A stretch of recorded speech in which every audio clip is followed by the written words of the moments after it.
एक बार फिर से आप सभी के सामने उपस्थित हूं मैं एक बहुत ही इंपॉर्टेंट टॉपिक के साथ। टॉपिक क्या है कि राजस्थान हाईकोर्ट ने एक बहुत ही शॉकिंग डिसीजन दिया है। अब शॉकिंग क्या है, मामला क्या था, ये सारी चीजें हम समझेंगे। देखिए, यहाँ पर कहा गया है removing girls underwear and getting naked not attempt to rape but outraging modesty. ठीक है, यहाँ पर राजस्थान हाईकोर्ट का कहना है कि यदि किसी महिला को निर्वस्त्र किया जा रहा है, कोई व्यक्ति निर्वस्त्र कर रहा है और साथ ही साथ वह स्वयं के कपड़े भी उतार रहा है, तो इसका मतलब ये नहीं है कि वो अटेम्प्ट टू रेप था। अब यहाँ पर इरादा तो रेप का ही था ना, तो इसी को लेकर के ये मामला बहुत लंबा खींचा। लास्ट में 33 साल बाद ये डिसीजन दिया है राजस्थान हाईकोर्ट में। देखिए, राजस्थान में आप देखोगे शुरुआत में इतिहास जो बताता है कि वहां पर महिलाओं की स्थिति बहुत ज्यादा अच्छी नहीं रही है। आप में से बहुत सारे ऐसे स्टूडेंट्स भी होंगे जो राजस्थान से बिलोंग करते हैं, लेकिन अब शायद धीरे धीरे वहां पर जो कल्चर है, जो उसका एक मानसिकता है लड़कियों को लेकर के, वो चेंज हो रही है। आप मुझे जरूर बताना कि आप कहाँ से बिलोंग करते हो, और अगर आप राजस्थान थे हो जरूर कमेंट करके ये बताना कि कैसे वहां पर चीजों में चेंजमेंट आया और पहले कैसा व्यवहार था लड़कियों के प्रति। और यदि आप लड़की हैं तो ये वीडियो जरूर देखिएगा, क्योंकि यहाँ पे मैं हर एक धारा आपको बताने वाली हूँ डिटेल में कि किस धारा के तहत किस मुकदमे को दर्ज किया जा सकता है और उसके अंतर्गत कौन सी सजा सुनाई जा सकती है। तो डिटेल में ये वीडियो होने वाला है। मेरा नाम है प्राची मिश्रा, संस्कृति आईएएस के इस प्लेटफॉर्म पर आप सभी का स्वागत है। चलिए बात कर लेते हैं इसमें। देखिए, ये जो मामला था ये था सुवालाल पुत्र गोपी जाति रैगर बनाम राज्य। ठीक है, इससे संबंधित ये मामला था। यहाँ पर न्यायमूर्ति अनूप कुमार धाड़ की पीठ ने फैसला सुनाते हुए कहा, और जो उनका फैसला था एज इट इज मैंने यहाँ पर लिखा हुआ है कि किसी लड़की की अंडरवियर उतारना और स्वयं पूरी तरह नग्न हो जाना भारतीय दंड संहिता आईपीसी की धारा 376 और धारा 511 के अंतर्गत नहीं आता है। आपको बता दूं कि ये दोनों धारा यदि एक साथ पढ़ी जा रही हैं, 376 और 511, तो ये संबंधित होती है आपके बलात्कार से और उसके प्रयास से। ठीक है, आगे बात कर लेते हैं। तथा यह बलात्कार करने का प्रयास का अपराध भी नहीं माना जा रहा है। यहाँ पर कहा गया है कि बल्कि इसे हम मानेंगे भारतीय दंड संहिता की धारा 354, जिसके तहत महिला की गरिमा को ठेस पहुंचाना अपराध होगा। तो यहाँ पर इसी बात को लेकर के बहस छिड़ी थी, बहुत लंबे समय तक छिड़ी रही, और अंत में ये कहा गया है कि ये रेप की कैटेगरी में नहीं आएगा। अब आप लोग मुझे बताओ कि ये जो फैसला सुनाया है हाईकोर्ट ने, ये कितने हद तक सही है। एज अ गर्ल आपको क्या लगता है कि क्या हाईकोर्ट ने ये सही फैसला दिया है और क्या इसके मापदंड होने चाहिए? चलिए आगे बात कर लेते हैं इसमें और धाराओं को समझेंगे और साथ ही साथ मामला क्या था ये भी जानेंगे। देखिए, शिकायतकर्ता ने टोंक जिले के टोडा राय सिंह में 9 मार्च 1991 को पुलिस में शिकायत दर्ज करी थी। केस कब का है? 1991। यहाँ पर आपको हमारे देश की अदालत की जो लंबित मामले हैं वो समझ में आ रहे होंगे, स्थिति समझ में आ रही होगी कि ये केस कितने समय का चल रहा है। वो लड़की तब कितने साल की थी? मात्र 6 साल की थी। अब आप सोच सकते हो कि वो महिला कितने साल की होगी। अभी शायद उसकी शादी भी हो गई हो, शायद उसके बच्चे भी हो चुके हो, लेकिन आप सोचिए कि क्या स्थिति रही है यहाँ पर कि 1991 में ये केस था। अब फैसला सुनाया जा रहा है, वो महिला शायद शादीशुदा है। अब ये न्यूज जब पेपर में छपेगी तो पहले तो समाज उसको 10 बार देखेगा, उसके घर वाले जो है उसको नोटिस करेंगे, बताएंगे, यहाँ पर देखेंगे कि ये इससे जुड़ा केस है, और अड़ोसी पड़ोसी रिश्तेदार तो जीना ही हराम कर देते हैं। क्योंकि महिलाओं को आजकल आपको देखना होगा कि ये स्थिति फेस करनी पड़ती है, चाहे गलती किसी की भी हो, लेकिन एट द एंड यहाँ पर दोष लगाया जाता है एक महिला को लेकर के ही। ठीक है, तो इसको अब दोबारा से वो चीजें फेस करनी पड़ेंगी जो वो 6 साल की उम्र में थी तब से शायद कर रही होगी। शिकायत लिखी थी कि उसकी लगभग 6 साल की पोती प्याऊ पर पानी पीने जा रही थी और उसी समय सुवालाल रात 8 बजे के आसपास उसके साथ बलात्कार करने के इरादे से आते हैं। जबरदस्ती उसको अपनी धर्मशाला में ले जाते हैं। लड़की शोर मचाती है तो वहां पर और सारे लोग उनको बचाने के लिए आ गए थे। तो रेप वहां हुआ नहीं था, रेप का प्रयास जरूर किया गया था। तो इसीलिए यहां पर ये कहा जा रहा है कि अगर कोई व्यक्ति खुद निर्वस्त्र हो रहा है और सामने लड़की को निर्वस्त्र कर रहा है तो अटेम्प्ट टू रेप इसको नहीं माने, जबकि इसको अटेम्प्ट टू रेप माना जाना चाहिए ना।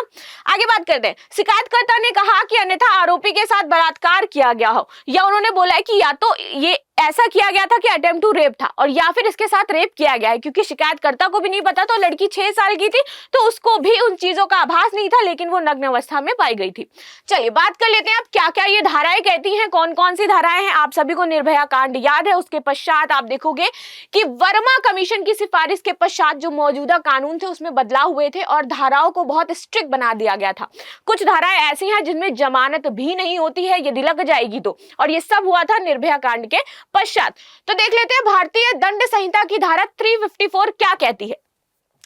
देखिए, भारतीय दंड संहिता की धारा 354 509 को और अधिक गंभीर बनाया गया है, और आप देखोगे 354 में आपकी कैटेगरीज आती हैं, 354A, 354B, 354C और 354D। ठीक है, चलिए आगे बात कर लेते हैं इसमें क्या है। तो मौजूदा प्रावधान जो भी है इसकी धारा 354 के तहत छेड़छाड़ के मामले में यदि दोषी पाए जाते हैं तो अधिकतम 5 साल की सजा या कम से कम 1 साल की सजा होगी, और ये गैर जमानतीय अपराध है, यानी कि आपको जमानत नहीं मिलेगी, बेल नहीं मिलेगी इसमें आपको। ठीक है, क्योंकि इसको स्ट्रिक्ट बनाया गया था जब आपका निर्भया कांड हुआ था 2012 में। ठीक, चलिए आगे बात कर लेते हैं। भारतीय दंड संहिता की धारा, उसकी जो उपधाराएं हैं उनकी बात करेंगे, क्या उसमें चीजें कही गई हैं, ताकि आपको 354 धारा पूरी तरीके से समझ में आ जाए कि 354A, B, C, D क्या है और क्या चीज उसमें बताई गई है।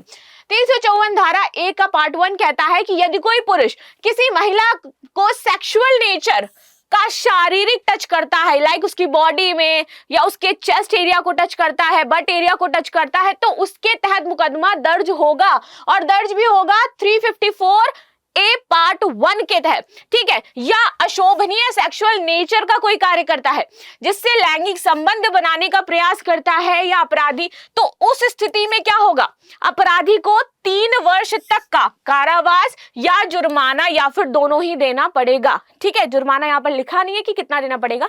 सजा 3 साल की कम से कम होगी, जो एक्सटेंड भी हो सकती है। अब ये जो सजा आपको दिखाई दे रही है ये आपकी 354 धारा A, B, C, ये जो आपके पार्ट है उन सब में सेम ही रहेगी। चलिए आगे बात कर लेते हैं। नेक्स्ट आता है हमारा भारतीय दंड संहिता की धारा 354A पार्ट 2 क्या कहता है। यहाँ पर A का पार्ट 1 देख लिया, A का पार्ट 2 देखते हैं।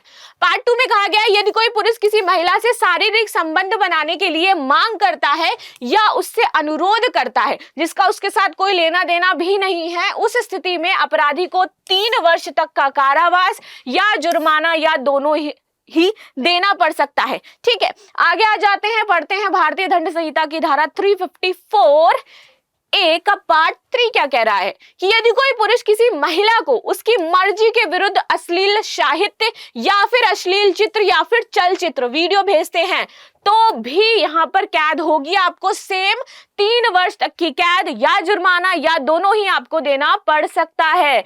आगे बात कर लेते हैं हम भारतीय दंड संहिता की धारा 354A का पार्ट 4 क्या कहता है कि यदि कोई पुरुष किसी महिला को लैंगिक टिप्पणियां करता है, उसके लिंग के खिलाफ टिप्पणियां कर रहा है, महिला है उसके खिलाफ टिप्पणियां कर रहा है, आप लोग जो जैसे लड़की जाती है ना बोलने लगते हो अच्छा ये है, अच्छा ये, तो यदि वो लड़की चाहे तो आप पर केस दर्ज करवा सकती है, किस धारा के तहत, 354A पार्ट 2 की धारा के तहत। तो नेक्स्ट टाइम किसी भी लड़की को ऐसे सड़क चलते छेड़ने से पहले आपको सोचना चाहिए कि अगर उसने आपके खिलाफ कंप्लेन करवाई तो क्या होगा, आपको इसके तहत गिरफ्तार किया जा सकता है।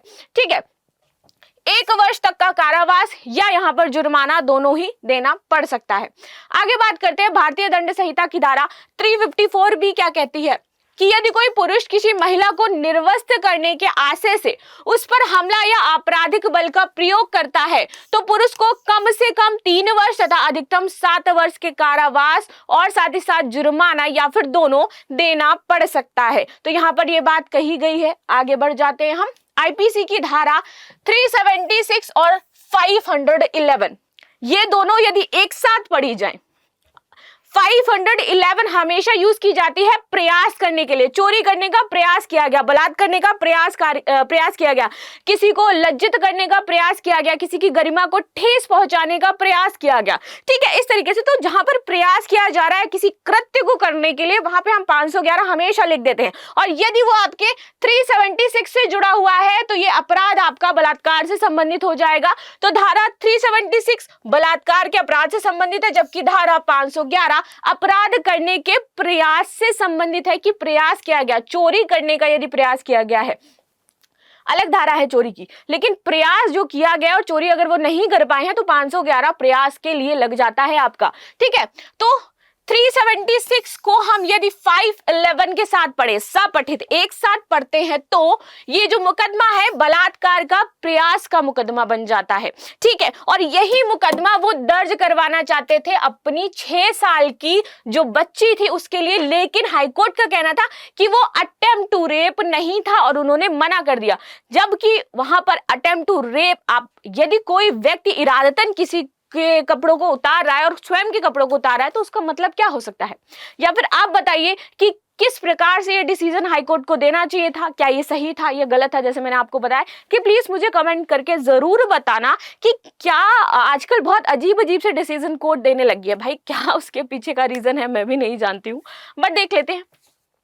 ठीक है, तो यह जो मुकदमा है ये बलात्कार के प्रयास का मुकदमा हो जाएगा। अब यहां पर देखा ये जाएगा कि क्या महिला के विरुद्ध आचरण किया गया है, ठीक है, या उसकी जो गरिमा है, गरिमा के विरुद्ध आचरण हुआ है, शील भंग की गई है, बलात्कार की तैयारी भर है, या बलात्कार का प्रयास किया गया है।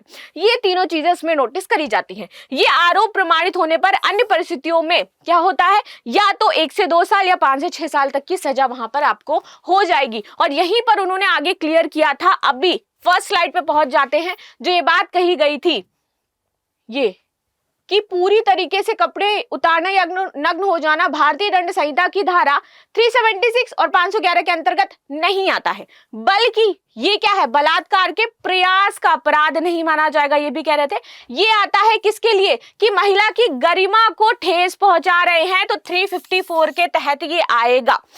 आगे बात करो और यहां पे आ जाए, क्या लिखा है, देखा गया है यहां पर कि महिला की गरिमा के विरुद्ध आचरण क्या है, शील भंग किया गया है, बलात्कार की तैयारी भर है, या बलात्कार का प्रयास किया गया है। यहाँ पर ये चीजें मेंशन करी गई हैं, और जब इन दोनों को हम एक साथ मिला करके पढ़ेंगे तो ये नतीजा देखने को मिलता है। लेकिन कोर्ट ने किस तरह से डिसीजन दिया है, आप लोग इसके सपोर्ट में हो या नहीं हो, मेरा पर्सनल मत है कि ये किस प्रकार का डिसीजन है।